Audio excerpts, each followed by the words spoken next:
Bom, vamos chamar julgamento. Começar já, vamos chamar julgamento habeas corpus 296-112 do Distrito Federal, da minha relatoria, com sustentação oral pelo doutor Leônidas de Oliveira Queiroz, a quem convido à tribuna.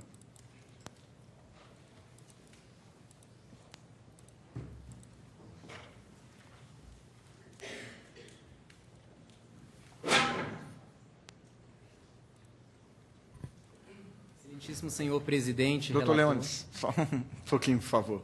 Gostaria de saber, primeiro, se o senhor dispensa a leitura do relatório. Dispenso. Então, eu agradeço e lhe passo a palavra pelo prazo de 15 minutos. Excelentíssimo senhor presidente e relator, ilustríssimo representante do Ministério Público, ministra Maria Tereza, demais ministros, demais presentes. Em primeiro lugar, eu gostaria de deixar registrado a minha enorme satisfação por estar sustentando um direito tão importante como é o de minha cliente, o direito de ir e vir, e por estar fazendo isso na Corte Superior de Justiça do nosso país, a nossa cognominada Corte Cidadã.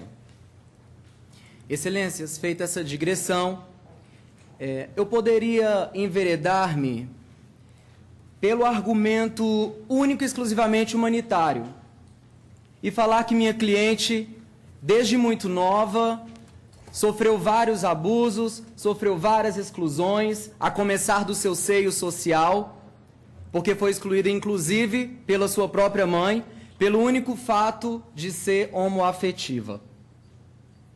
Rosilene, então, passou a viver a sua própria sorte, saiu de casa sem o apoio familiar e acabou conhecendo, infelizmente, o mundo das drogas, especialmente o mundo do crack, que tem devastado, inclusive, várias famílias brasileiras, infelizmente. Mas eu prefiro me ater, nesse momento, não a essas questões de índole emocional, mas eu gostaria de me ater às questões processuais. Excelências, em 1º de abril de 2013, a paciente foi presa e ela encontra-se presa desde essa data, provisoriamente. Teve o seu júri marcado para o dia 25 desse mês de setembro e agora foi redesignado para o dia 15, aliás, para o dia 25 desse mês e foi redesignado para o dia 15 de abril do ano que vem. Ou seja, vai completar 2 anos, a depender da decisão de vossas excelências, e Rosilene continuará presa provisoriamente. Presa no sistema prisional brasileiro, aqui no Distrito Federal, na penitenciária feminina, onde nós sabemos que se encontra totalmente caótico, um sistema totalmente precário. Eu, como conselheiro do Conselho Penitenciário do Distrito Federal, tenho como incumbência fazer inspeção nesses estabelecimentos prisionais aqui no Distrito Federal. E o que me deparo todas as vezes em que vou fazer essa fiscalização, todas as vezes que vou fazer essa inspeção, é com as mazelas que encontramos nesse sistema tão precário. O sistema prisional, em verdade, tem se tornado uma escola, talvez, quem sabe, uma faculdade para o crime. Porque pessoas como a Rosilene, que não possui maus antecedentes, que nunca cometeu nenhum crime, aliás, sequer tem registros policiais contra ela, se encontram reclusas nesses estabelecimentos. A jurisprudência deste Superior Tribunal de Justiça, também do Supremo Tribunal Federal, tem apregoado que a prisão mantida ilegalmente e por tão longo tempo configura antecipação de uma eventual condenação que ela viria a sofrer. Por isso, a defesa perfila o entendimento de que, dada a prova superveniente, que inclusive consta dos autos, das folhas 21 às folhas 24, em que a própria vítima, suposta vítima na verdade, escreve uma carta inocentando a paciente, falando que o que aconteceu na verdade foi um acidente, porque as duas estavam sob o efeito do crack e por isso acabaram se envolvidas numa situação em que ambas saíram machucadas. As duas encontram-se queimadas. Talvez no primeiro momento nós pensássemos que o habeas corpus não é servil ao exame de questões que demandam análise do contexto fático probatório dos autos, é bem verdade. Mas o artigo 460, parágrafo 2º do Código de Processo Penal diz que a petição do habeas corpus ela virá instruída.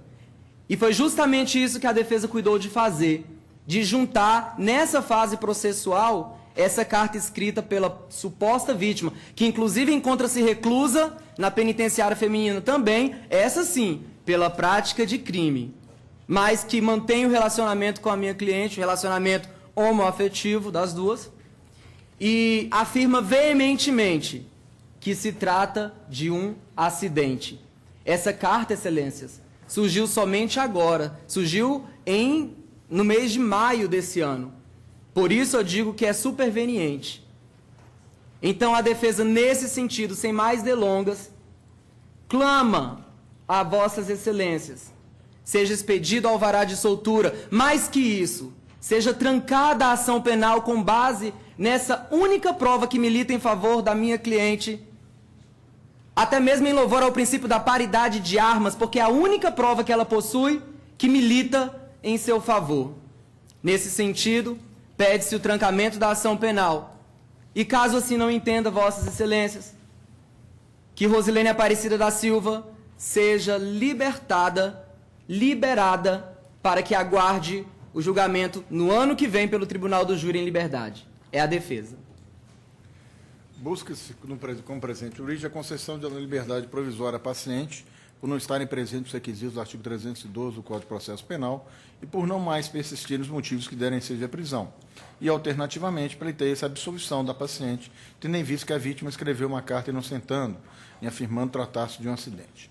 Com efeito, o juiz do Tribunal de Júri de Taguatinga decretou a prisão preventiva da paciente para a garantia da ordem pública e da conveniência da instrução criminal, em razão da gravidade concreta, natureza, circunstâncias e modus operandi do fato que foi atribuído à autuada no auto de prisão em flagrante, o que foi mantido pelo Tribunal de Origem quando o julgamento do recurso em sentido estrito, pois entendeu improcedente o pedido de revogação da prisão preventiva, superado o alegado excesso de prazo com a pronúncia nos termos do artigo da súmula do 21 do STJ.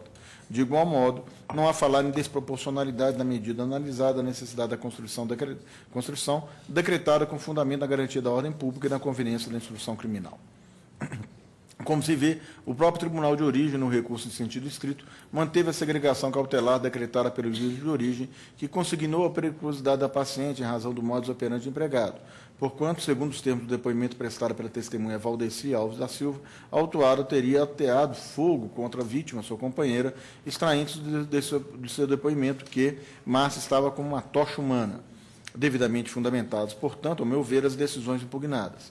Além disso, agora no julgamento do habeas corpus impetrado no Tribunal de Origem, a primeira turma criminal, mais uma vez, mesmo estando presentes, como afirma a defesa, fatos novos a justificar a liberdade da paciente de sua absolvição, manteve o entendimento de que a prisão preventiva ainda se faz necessária, disse o tribunal. Ademais, o magistrado destacou na sentença de pronúncia, ao manter a preventiva, que não houve nenhuma alteração fática justificadora da mudança da referida decisão, subsistindo a necessidade da manutenção da segregação cautelar, principalmente agora que a ré foi pronunciada pelas mesmas razões fáticas e jurídicas daquela decisão. A preventiva fora decretada em face da periculosidade da paciente, evidenciada pelas circunstâncias fáticas do caso e para preservar a vida da vítima. Ainda que se afaste o segundo fundamento, subsiste o primeiro, e periculosidade não é afastada pelo argumento de ter a paciente hoje acolhimento de parentes, não demonstrando nos autos tenha deixado o vício de consumir drogas. Com efeito, não há constrangimento legal quando a prisão preventiva, disse o tribunal, é decretada pela garantia da ordem pública, baseando-se em situação concreta que evidencia a periculosidade da agente. Ademais, não se revela adequada a qualquer das medidas cautelares diversas da prisão, previsto no artigo 319 do Código de Processo Penal. Por fim, inviável, em sede de habeas corpus, imprimir dilação probatória para discutir a autoria e materialidade, e só se possibilita no devido processo legal em primeiro grau. Ademais, os pedidos de absolvição e despronunciamento já foram examinados e recusados por esse egrégio tribunal nos autos de recurso sentido estrito número tal, e a sessão de julgamento no Tribunal de Júri, conforme o andamento processual, foi designada para 25 de setembro, às 9 horas. Dessa forma, entendo haver, digo eu agora, fundamentação idônea a justificar a manutenção da segregação preventiva da paciente, baseada na periculosidade demonstrada em razão do modus operandi empregado no delito. Quanto à questão da absolvição da paciente, em razão de a vítima ter escrito uma carta inocentando, tal tema deve ser analisado pelo juízo da causa em primeiro grau no momento oportuno.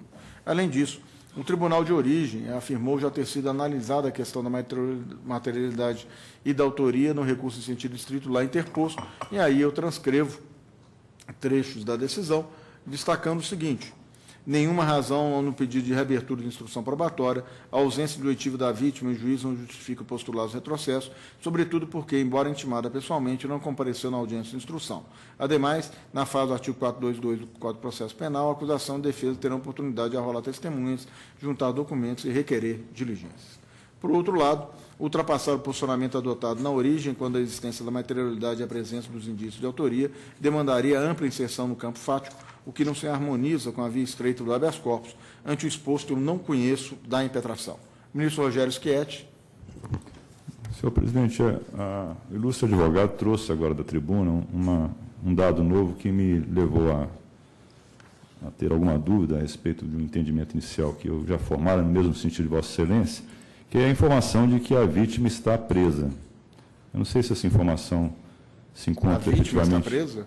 A suposta vítima encontra-se presa por crime relacionado a drogas. Aliás, suposta não, pelo crime de tráfico de drogas. Está sentenciada, inclusive. Eu não sei se essa informação... Bom, porque a base...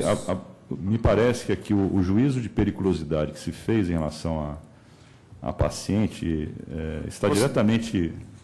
relacionado, inclusive, ao modus operandi. Ao modus operandi inclusive, ao próprio relacionamento. Né? Ou seja, mesmo que tendo, ou seja, não existindo mais, porque o fundamento da decisão foi o modus operandi e o eventual risco à vítima. E mesmo afastado essa situação, seja porque houve a manifestação da vítima, no sentido de que não teria a intenção da paciente, ou em razão mesmo dela estar presa, ou seja, em tese, não haveria mais como a paciente ameaçá-la, mas existe ainda o fato do modus operandi, que, ao meu ver, ou seja, é suficiente para justificar a manutenção da prisão. Presidente, a vítima sequer foi ouvida em juízo. A vítima sequer foi ouvida em juízo. Eu fiz essa referência, inclusive, no voto, doutor. A denúncia foi feita com base doutor, em argumento de terceiros. Eu fiz isso, referência da situação no voto. Houve algum pedido de aplicação de medida alternativa à prisão em relação a... Que eu me lembre, não. Não foi discutido. Teria que dar se eu quiser, eu posso retirar e vou ter que dar uma olhada nesse particular, mas eu acredito que não. Não foi feito pedido de medidas alternativas. Porque eu realmente estou em dúvidas quanto à efetiva necessidade da cautela, porque é um crime de natureza passional, que tudo indica, né? E, uma vez que não há antecedentes da paciente, tudo leva a crer que foi um fato gravíssimo, é verdade, mas que não vejo prognóstico de recidiva desse comportamento. E me parece que aqui uma medida alternativa, com proibição de aproximação à vítima, já atenderia à exigência cautelar de evitar a prática de novos crimes, uma vez que não há risco à aplicação da lei penal ou a própria instrução criminal, né? Então, eu estou com essa dúvida, não sei se, como não há essa prova do recolhimento, digamos assim, para cumprimento de pena por parte da vítima, talvez fosse o caso de ou adiar um julgamento, ou peço vista, para que haja a possibilidade de fazer essa prova por meio de informações complementares. Porque eu estou me sentindo realmente numa situação de, com essa informação nova, esvair-se um pouco a fortaleza que o seu voto, inclusive, é assentado sobre ela, que é o risco de que a vítima seja novamente alvo de uma ação por parte da paciente, né? Então, é nesse sentido apenas que eu me coloco em dúvidas quanto a seguir o voto. Bom, ministro, então, eu vou fazer o seguinte, eu retiro o processo de pauta e peço informações. Agora, acho que talvez eu vou fazer o seguinte, eu acho que teria o senhor condições de informar porque eu não sabia nem a quem solicitar informações Não, e essa sobre informação veio agora, né? Por isso sobre a atual situação da... eu havia, inclusive, concordado com, Excelência, quando li o voto, com a direção que estava sendo tomada. presidente, em primeiro lugar, eu impetrei um habeas corpus aqui no STJ contra a decisão do Tribunal ACOR, que negou a liminar impetrada lá no Tribunal ACOR. Nesse habeas corpus, que eu acho que é o 294... Mas é em relação à vítima? Não, em relação A a paciente. Nesse habeas corpus trata exatamente da prisão da vítima, o número do processo dela consta lá. Inclusive, eu conversei pessoalmente com as duas presas. E o único argumento tomado, Excelência, para mantê-la presa foi a segurança então. da ordem pública. Não mantém eu vou mais, retirar né? de Não pauta, subsiste. então, e verificar. Bom, doutor, isso aí... há considerações, né? Ou seja, eu vou em atenção a essas ponderações do ministro Rogério Schietti, em que pese eu entender que a forma que o fato se deu, ou seja, vamos dizer assim, eu acho que por si só já justificaria a prisão. Mesmo, ou seja, tratando-se de um crime de natureza passional, eu acho que as circunstâncias realmente são circunstâncias extremamente graves. Mas, em atenção às suas ponderações, ministro Rogério Schietti, eu vou verificar e se é possível saber a situação da outra Agradeço, senhor presidente. da vítima, né? Então vamos fazer o seguinte, até para não se for até para uma nova sustentação, eu estou suspendendo o processo, ou seja, peço vista regimental e com a sustentação está válida. E trarei, ou seja, vamos ver se eu consigo trazer, hoje é dia 9, vamos dar um prazo aí até o dia 18, eu trarei esse processo no dia 18. Agradeço, doutor. Antes de chamar a julgamento o habeas corpus 293,